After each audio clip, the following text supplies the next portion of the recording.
Hi, everybody. Welcome back. And we have a lot to talk about, especially when it comes to the Real Housewives of Beverly Hills. Now, we know we've all been following high power attorney Ronald Richards on Twitter. He has been active, and he's really been helping us sort of understand exactly what's going on behind everything that has to do with the Girardis. So before I go ahead and bring him up, if you guys haven't already, go ahead, smash that like button, show some love, and make sure you're subscribed if you're not. Before I bring him up, let's roll the intro. It's time for all your binge-worthy pop culture news.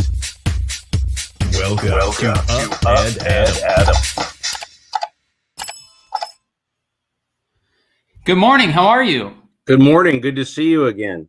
Good to see you. I'm trying to make sure that I don't have this open anywhere else just to make sure we don't. All right. I heard a little bit of an echo, but that's all right. Okay. So welcome again, Ronald Richards. You've been on here with us a few times, and it seems like every day I'm checking your Twitter because more and more is coming out when it comes to the Girardis. Did you catch last night's episode or no? Because you guys just see the footage anyways that pertains to Erika. No, I was actually extracting footage because it was so dramatic last night. Our phones were blowing up and we couldn't wait, and we were pulling the footage. There were so many admissions and horrible positions taken by the target of this investigation that it was just a fertile ground of information that we had to catch. Right. And Sutton Strack, who obviously just got her diamond this year, she became a full-time housewife. She really seems to be asking a lot of the hard questions that the fans want to know, because we've seen already where Lisa Rinna, Kyle Richards, Dorit Kemsley, they're all kind of siding with Erika and going with this whole situation of innocent until proven guilty, which is true, right? But for Sutton, she's like, this is a lot. The LA Times article, a lot's coming out, and I don't know if I want to be associated with this. Well, first of all, Adam, this quote, innocent until proven guilty, is a misnomer in this type of investigation. She's not being charged criminally. This is not a criminal investigation. So there's no presumption of innocence in a civil case, first of all. All right. And second of all, the standard is not whether she knew that this was going on. We're recovering money for victims. And if the law was, hey, my husband stole all this money and I didn't know about it and I spent $25 million, so what? Then we would never be able to recover anything. So there's a confusion out there on a lot of levels. The housewives were asking great questions, and we're finally breaking free of sort of the intimidation that they feel if they want to get to the facts. And, I commend some of those housewives last night. Dorit kind of backtracked when she was in front of Erika, but, I get it. It's intimidating. But this whole conception that I didn't have access to the books is going to be contradicted by some posts that are coming out shortly in some court positions. And I don't know why there's this perception out there that we have to put everything out on Twitter before we talk about it, in the sense that obviously we don't put out our evidence until we verify it. We don't have to put out things in advance. And sometimes you got these nutty little YouTubers out there that just think, oh, well, I didn't see the evidence yet. Well, they're not supposed to see the evidence. We're supposed to show it when we have it. And we put it out in stages for a specific purpose, so it draws a discussion and we keep the public informed without putting out evidence that wasn't properly vetted, if that makes sense to you. Like, we have proof there's a receivable, but I hadn't vetted what made up the receivable. How did we get there? And so we're talking about a tremendous amount of numbers here that total 25,592,261.26. So I can't just put that out there until I understand and can back it up with facts. Right.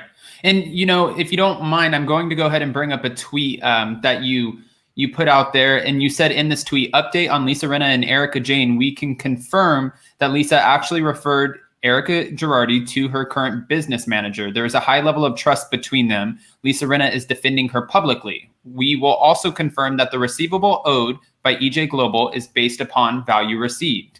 Now, can you break that down for us? What does that mean exactly? Okay.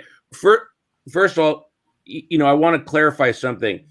There's been some misreporting by some of your colleagues that you've had on the show that don't really understand the difference between a business manager and a theatrical manager. This is a business manager that just does books and financing. They don't have anything to do with booking Erika Girardi or other talent in this capacity. And secondly, they were hired at the beginning of this year. They have not been her longtime business manager. And they have nothing whatsoever to do with her talent. It's basically, does she have money and will she pay monthly fees to manage that money? By the way, a business manager is not picky. If you're going to pay them a fee to basically pay your bills, they're going to take your account. That's how they make money. They don't have a high level of entry. It's like a low barrier to get retained. So the reason why I put that out there was because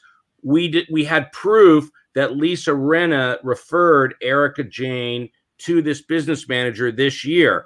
And what is not was not comprehended by some of your colleagues was that this particular referral is unusual, because typically business managers are not referred by other talent, because people like to keep their money private and they don't want all their friends using the same CPA, the same person counting their money. It's like then everybody knows everybody's business. That's typically not a referral that you get. But let's just say that referral was innocuous.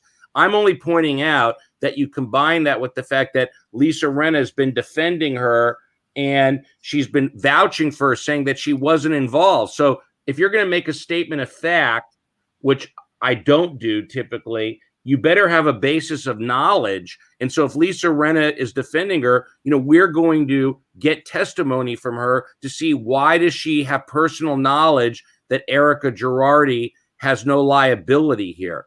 And the liability does not have to do with did Erika know. The liability was there an account made in Erika's favor, and did Erika pay back the money, and did she benefit from funds from the law firm? If we had to prove that she actually knew that Tom was stealing money from victims, that's a very different type of charge.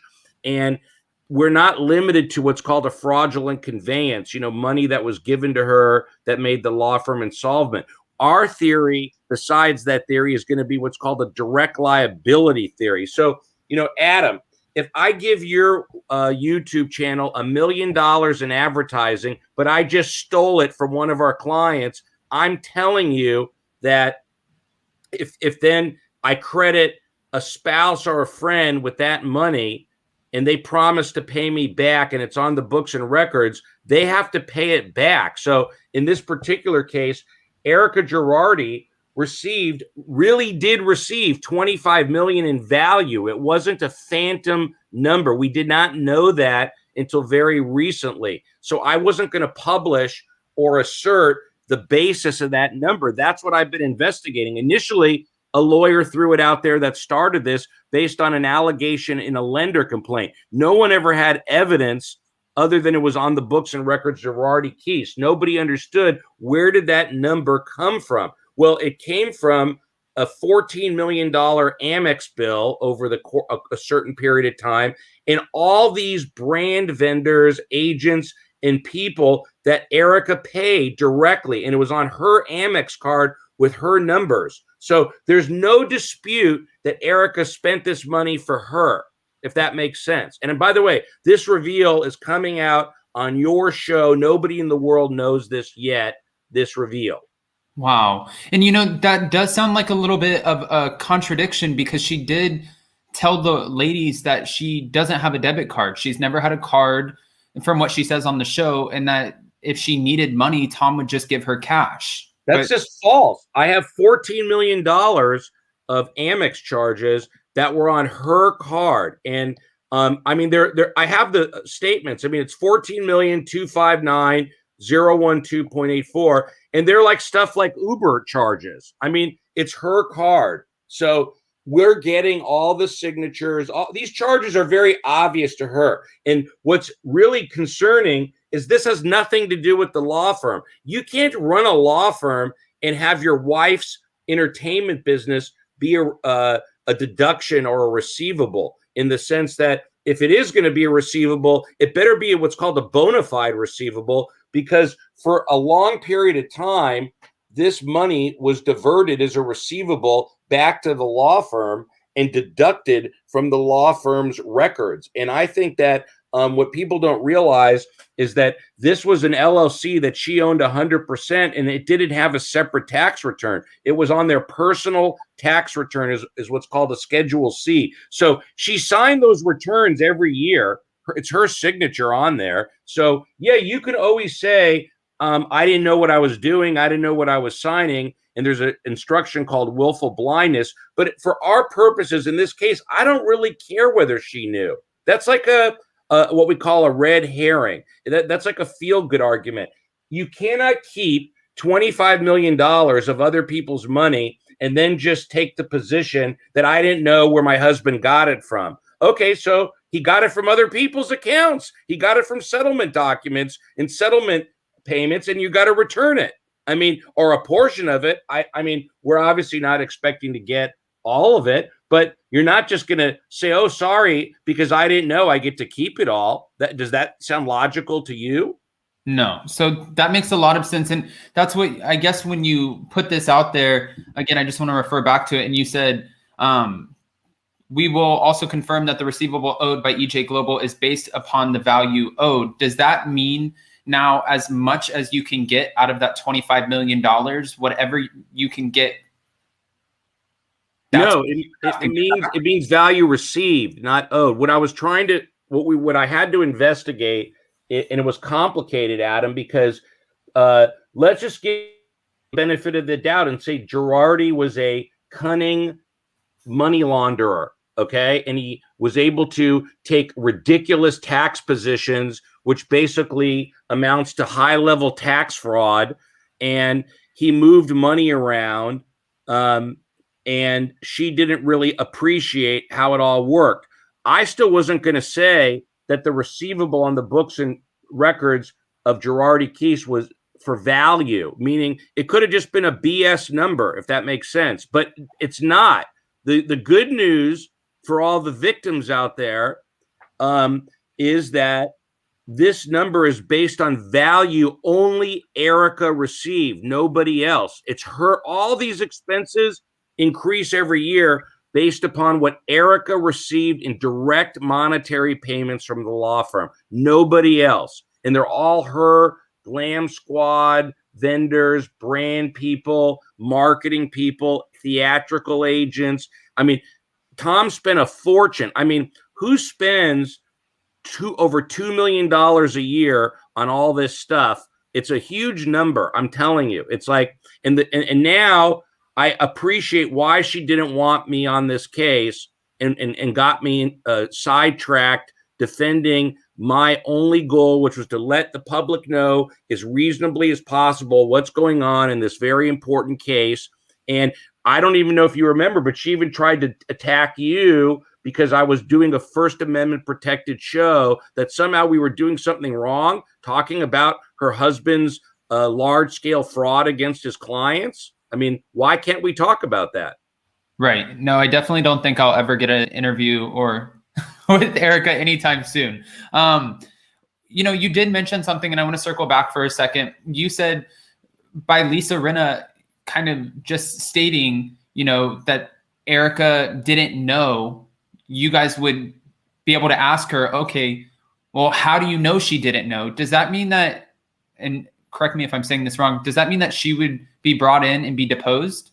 Yeah, of course it was. If you're going to say on public TV, and that's why we put a litigation hold on all the unaired footage, which is not, I'm not going to find the Hope Diamond in that footage, but I may find something good. It's always good to hold it. But Lisa Rinna has gone beyond just, hey, I'm giving her the benefit of the doubt. innocent until proven guilty, all these, sort of colloquial positions. She's gone to the further extreme and say she didn't do anything. She's basically innocent. Well, is that a lie? Are you just sort of grandstanding, or do you have facts? Now, when I serve her a debt subpoena, she may have a lawyer write me. She knows nothing. She was just talking for TV, and I'm going to have her sign a declaration under penalty of perjury that she was just basically talking, and she has no personal knowledge, and then that would be acceptable to me. I mean, I'm not trying to just depose people and waste money, but I mean, I have a duty to my client to pursue all leads. And if she's saying that she knows that Erika didn't do anything wrong, well, one, in her mind, I got to first establish, what do you think is wrong or right? Because most of these housewives are equating knowledge with liability, and you don't need knowledge to have liability. I mean, like I said earlier, that's not the standard. Well, and I just kind of want to bring up a few other things that was brought up in this episode. Sutton talked about the fact that she feels like Erika is pushing this 3 years ago timeline down everybody's throat. So she keeps mentioning 3 years ago, Tom Girardi was in an accident. And it's almost trying to, in Sutton's mind, from what it seems like, build this case. And then Sutton even questioned, Erika, have you been in contact with Tom's lawyers? Like, are you guys trying to build some sort of defense here? And she said, no, I have not. But from your standpoint, from watching the show, is that what it looks like?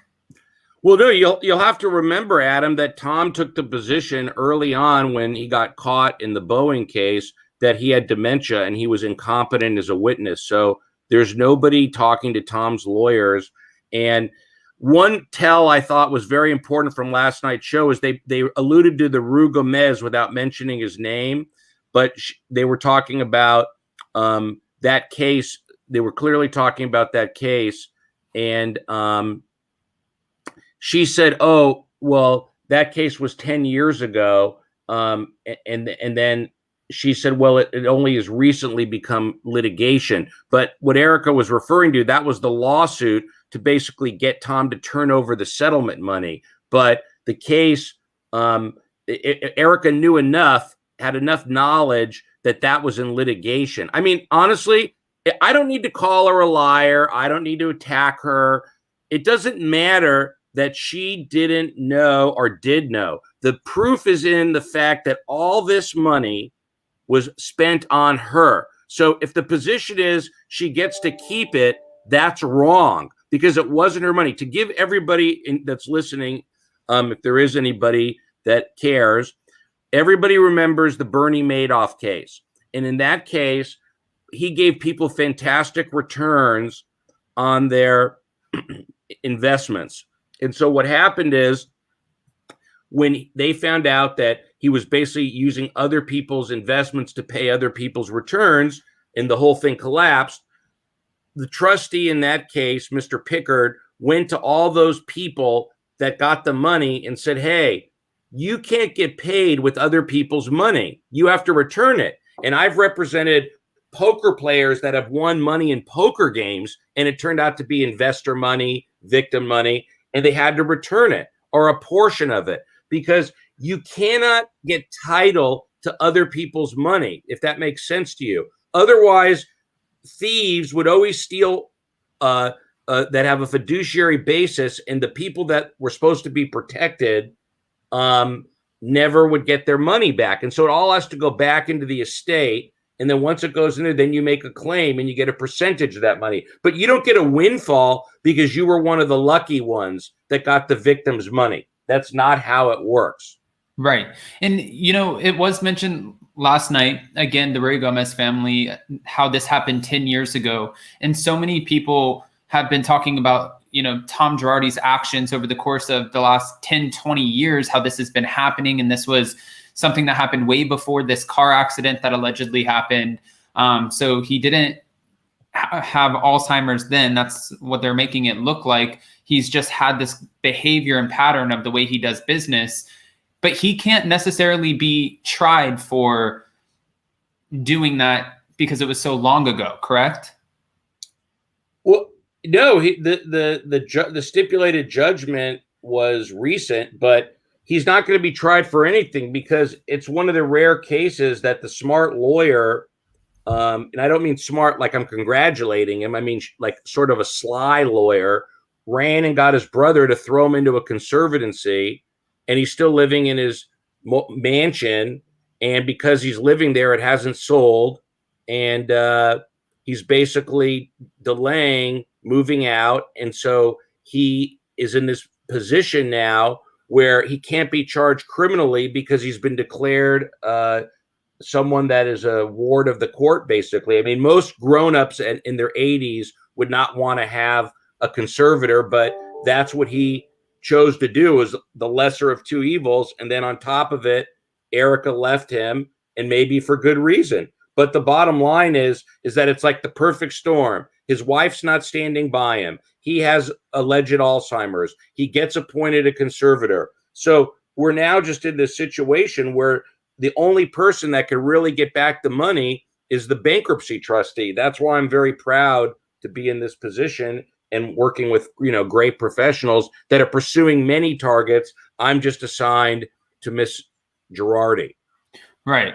And, you did mention before that I believe this was going to happen sometime in July, where you guys were going to look into the accountant / manager and the landlord and anyone who may have received any sort of money from Erika Girardi. I think that was supposed to be the week of July 19th. Did that actually happen? Yeah, we have documents.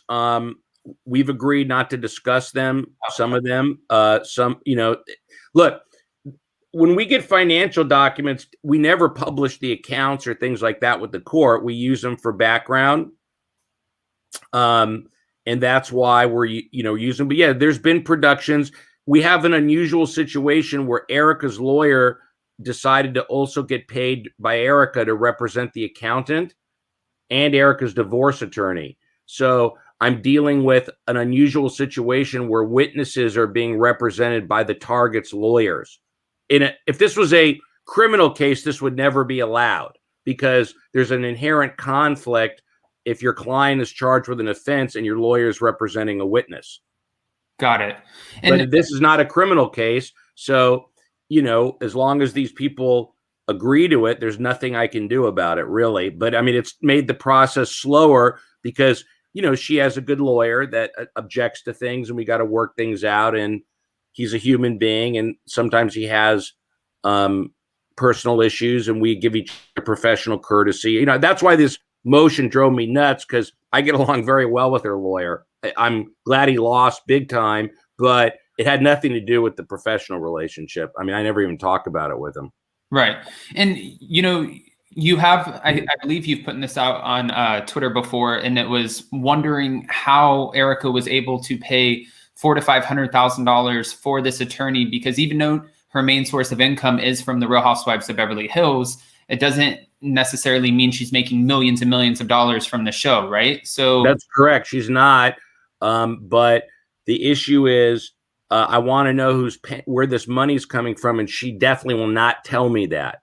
And I'm not, I'm not going to believe any excuses. But I mean, that's a problem in the case, is that I need to know who's paying the bills. Is it a slush fund? Is it someone holding their money that they gave, or is it legitimately a wealthy third party that just likes to pay for the pretty messes legal bills?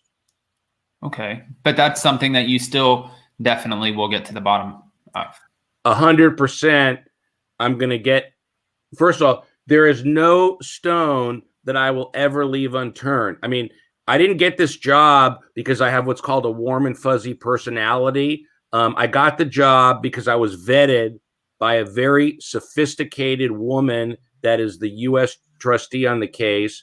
And I got the job because I made a commitment that I would work night and day until I got all the evidence necessary to recover this money. And so I've done my end. And no matter at what point in this case, this trustee has stood by me, and any of my views are mine, not the trustees. I have complete independence and First Amendment rights, and I'm not going to let the public and all the viewers be silenced and conceal facts simply because I'm worried about getting booted off something. And I wasn't worried then, and I'm not worried now, and I'm not going to let your viewers or people that, listen to the things I have to say be censored because Miss Girardi's afraid of the truth. Wow. Okay. And honestly, we're about to have 2,000 people in the room. So we have a lot of people listening. And if you guys aren't following Ronald Richards on Twitter, I definitely will have his Twitter handle posted in the description of this video. You have to follow him for weekly, if not daily updates. I mean, honestly, they're always coming out. But I also saw where you talked about her stuff was being auctioned off, or the Girardi assets were being auctioned off. That already happened, correct? Yeah, we have no involvement in that whatsoever. We're not, because I'm working on the case, so it's not even something I'm even too afraid to put it on my screen. We're not bidding. I have nothing to do with the auction except to say that it wasn't opposed by Erika Girardi. There was I saw some press out there. It was, basically it's an unopposed assets of the state. Just another brilliant move by the trustee to try to get money, but I have nothing whatsoever to do with it. I have not even, I won't even look at the page because I don't want anybody to even think I'm monitoring that auction because I'm the lawyer on the actual case.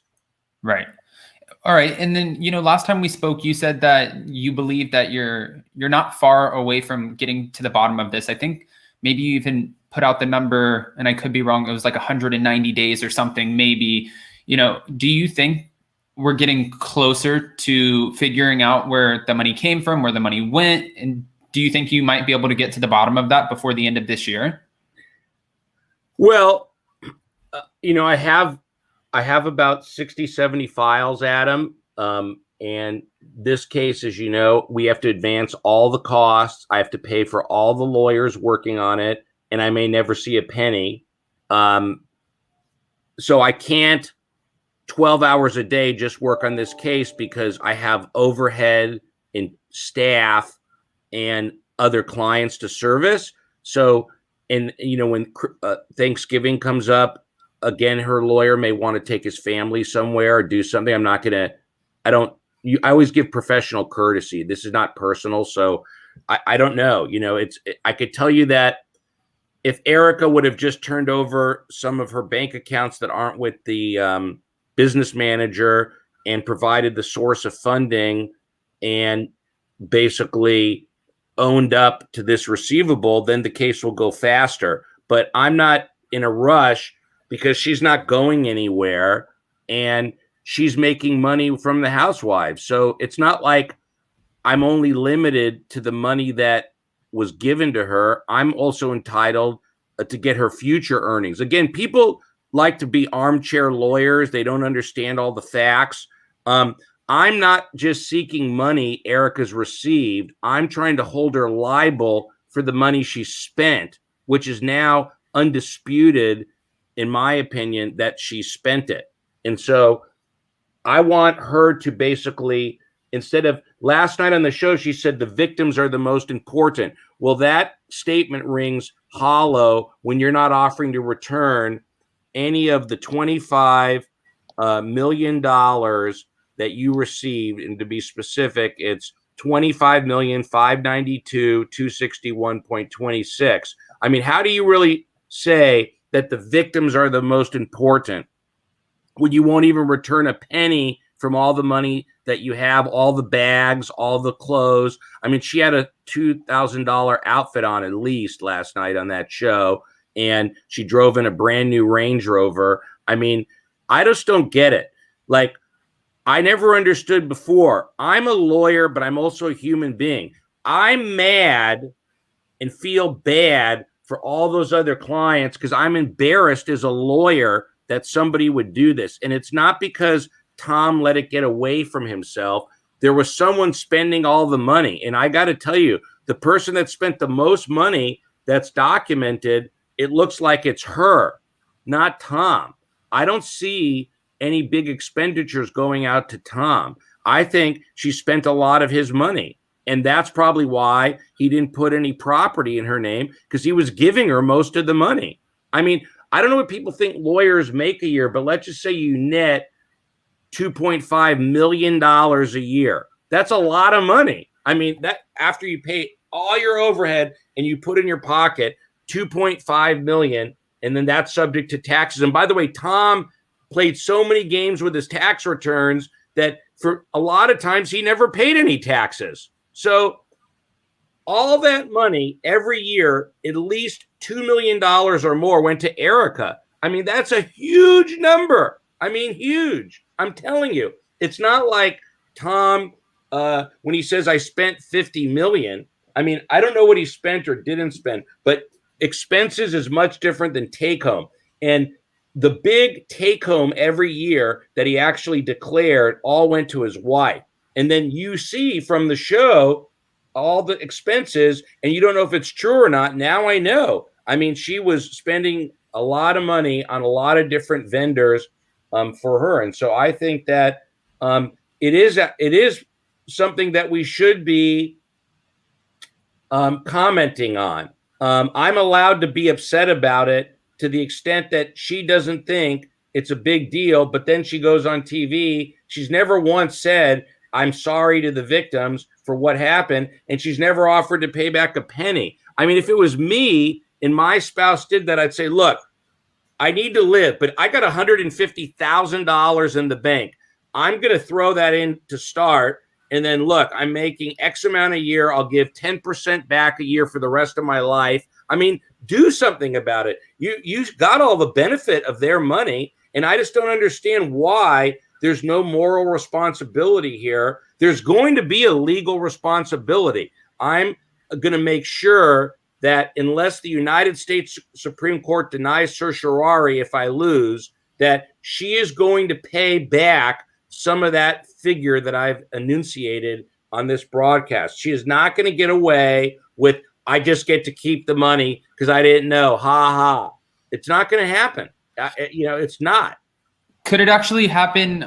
Could there be a case where the court sees, okay, you have X amount in your bank account. That's not a whole lot of money, but you do have all of these assets, this expensive Cartier ring, you have Hermes bags that cost $10,000 to $100,000. And they could be like, all right, Erika, well, you have to turn over all of those. We're sending somebody to the house to seize all of those assets in order to liquidate them and pay back part of the money.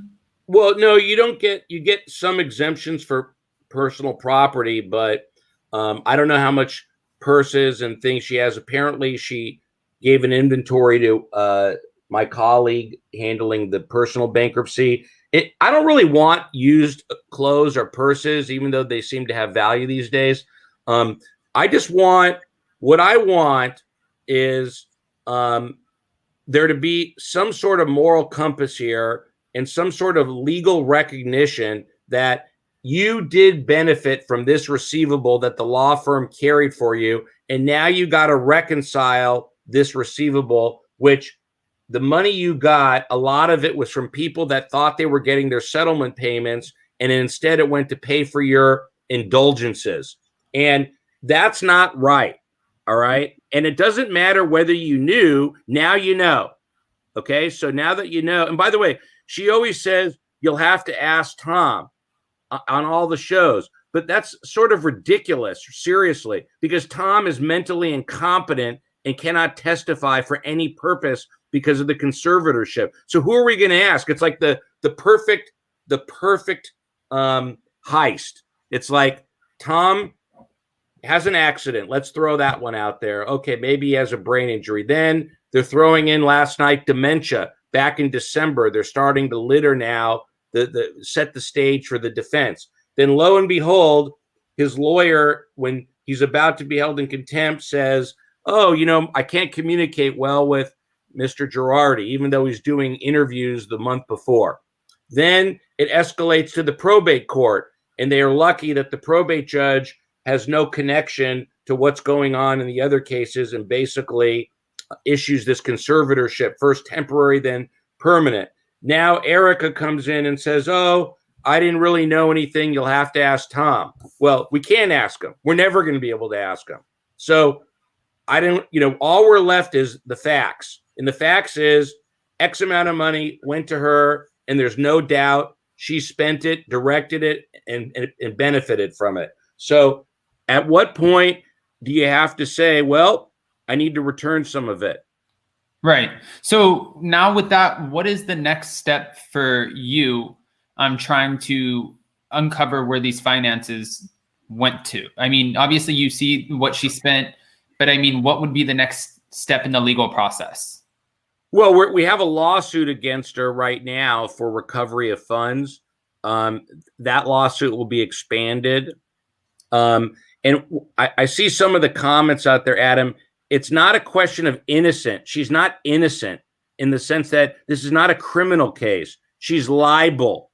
Right. There's a big difference. And she has to return money that isn't hers. It doesn't matter that she didn't know or alleges she didn't know. There's an account open that she signed tax returns saying that there's a receivable and there was consideration for the receivable. So she's going to have to return that money, and she's going to have to do something about it. And over time, we'll deal with that issue. So that's why we're focused on that took a long time. Again, you haven't seen this list, but there's it's 8 pages of people you'll know that she's given money to. We're going to go after some of those people, by the way, too, and say that you were paid with victim money for your services, and we want some of it back.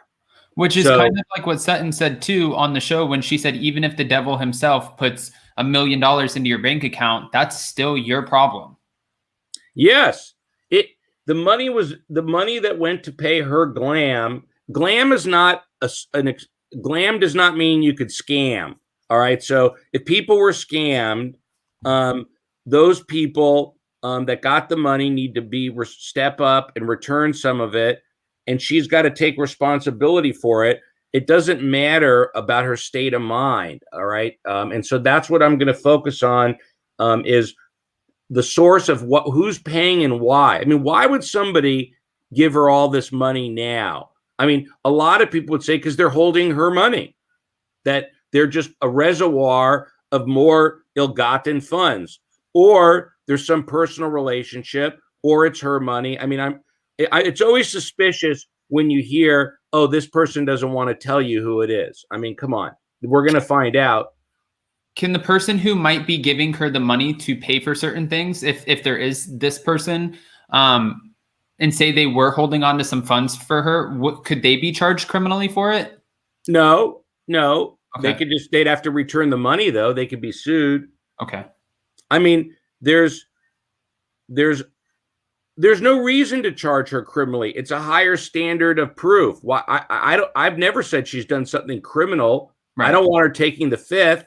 I want the money back. So, I mean, the victims don't need to see Erika charged. I don't think there's evidence that Erika wasn't the lawyer. She wasn't responsible for a client money getting distributed. There's no evidence she told Tom to defraud clients, but who cares? If Tom did defraud clients and gave it all to her, those victims need to get their money back. Why does it matter what Erika knew or didn't know? What matters is, did she spend the money? Was there a benefit? And there's actually a legal obligation for her entity, which she owns 100% of, to pay it back. And last night when she said she didn't have access to the books, I mean, Sutton even pointed out to her, so, you're just signing documents. I mean, she's signing tax returns under penalty of perjury. I can't force her to ask questions, but that, again, is not the standard, because otherwise every innocent spouse would say, Adam, I didn't ask any questions, so let me keep the money. It doesn't work that way. I mean, if you don't want to ask questions, you suffer the risk of not knowing the answers. That's the issue. Got it. And I know that your time is extremely precious. Again, guys, we have almost 2,000 in the room. Go ahead, smash that like button. I want to ask you before you go. I'll give you another 5 minutes here. We're good. Yeah. Thank you. Real quick, Jen Shaw, her court date was moved to 2022. And now we know that a part of this whole tier program, everybody has started to take pleas. There's only 3 people left, and she's in the top of this tier situation. Do we have any idea of what that could look like for her as far as if she will be serving prison time? What will happen?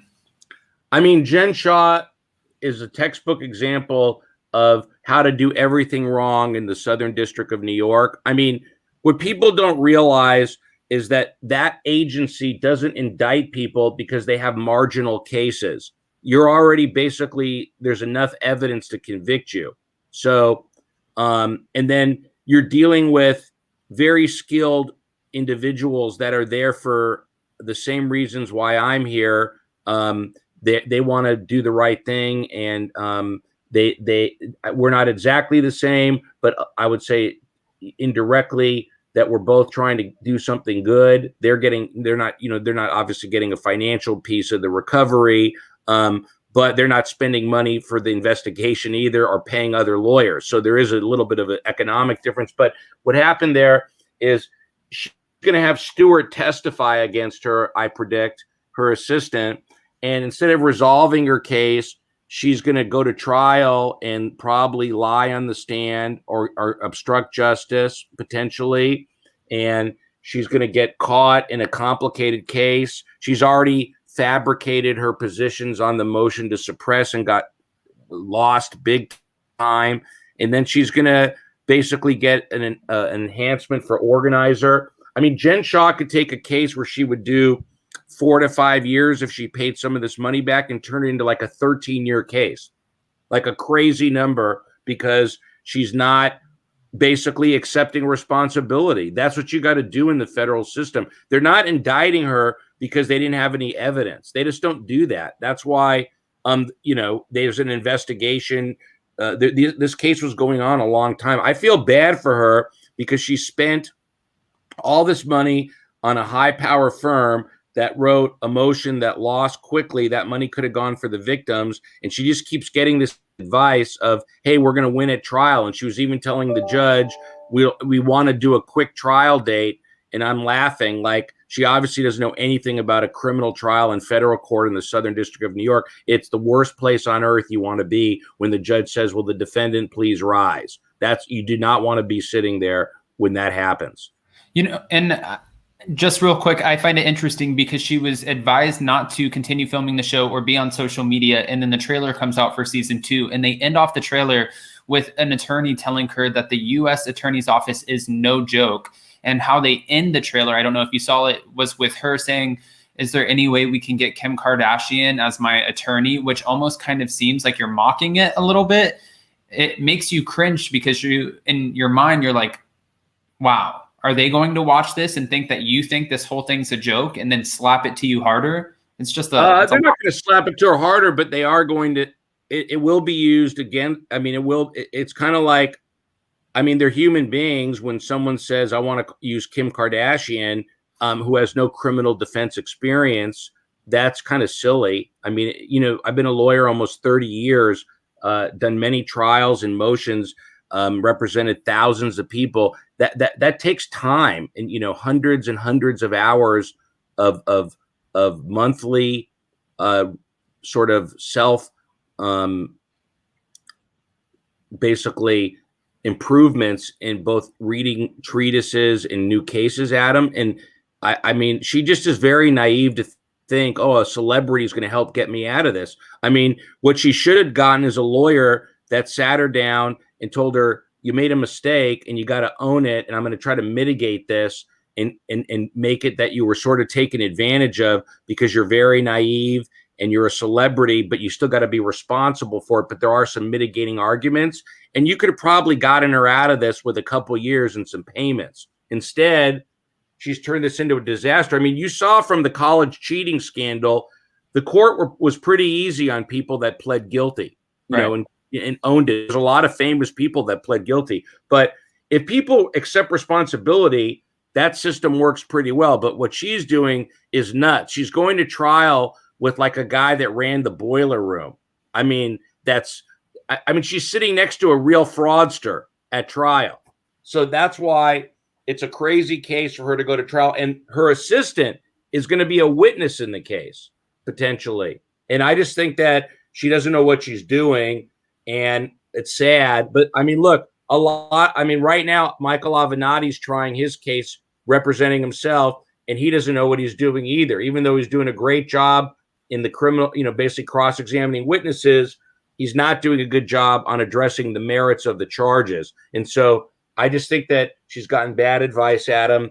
And Jen Shaw, in my opinion, is going to ultimately get convicted big time on this case and be remanded into custody right after the trial, unless the judge believes that she's not a flight risk, and we'll see what happens. I mean, I just don't understand what's going on over there. Right. All right. Well, Ronald Richards, I appreciate you coming on. As always, it's a pleasure. You definitely helped us understand a lot with what's going on with not only the Girardi cases, but also Jen Shaw. Honestly, thank you. I literally wake up every morning and I check your Twitter for updates. And I think a lot of us do. And I'm sure you get a lot of, pushback where people are like, why is this attorney so active on Twitter? But I just want to say that I appreciate you being so active because you help us understand better as to what's actually going on. I mean, we watch these women on the shows and then there's this whole scandal that's happening behind the scenes. Like you said, I think that we deserve to know, especially if we're giving them airtime. You know what I mean? So let me just address one last thing and before we finish. I've had a Twitter page for over a decade. It's at Ronald Richards. It's not been focused on solely one topic. And the reason why I was public about this case is I was public before I got retained. And I don't want anybody listening to this interview or any more victims of lawyers. I've exposed crooked lawyers a long time.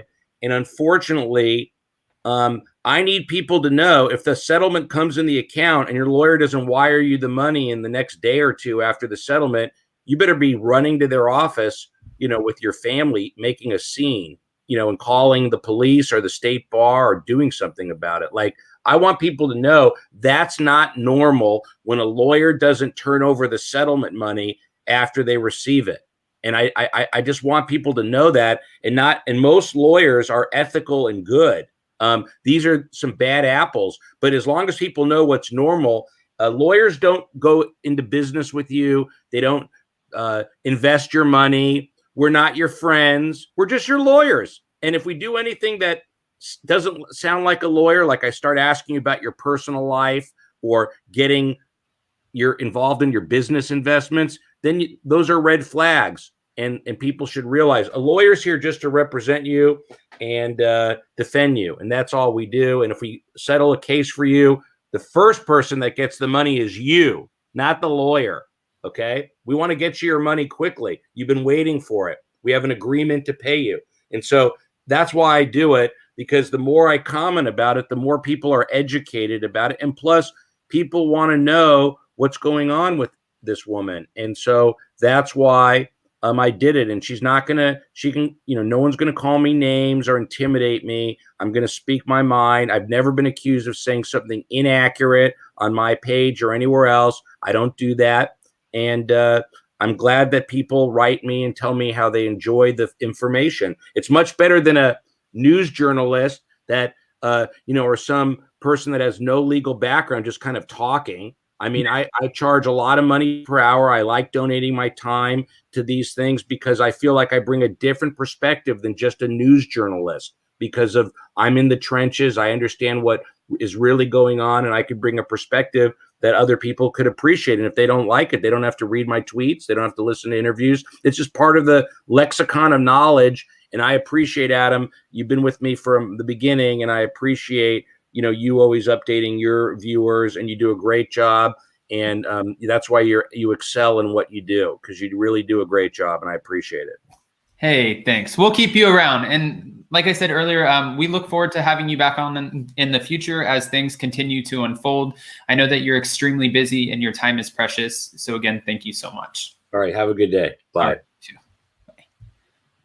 All right, guys, and make sure that if you're not following Ronald Richards on Twitter, that you go follow him immediately at Ronald Richards on Twitter. Again, I will attach that link into the description of this video. Guys, if you haven't already, go ahead, smash that like button, show some love. And if you're not subscribed, get subscribed. We have a lot of amazing interviews coming up. I wish I could tell you about them up front, but I can't tell you because I just want to be the first one to nab them. I don't want to give anybody any ideas. All right, guys, I'll talk to you very soon. And as always, we have more pre-records coming up today.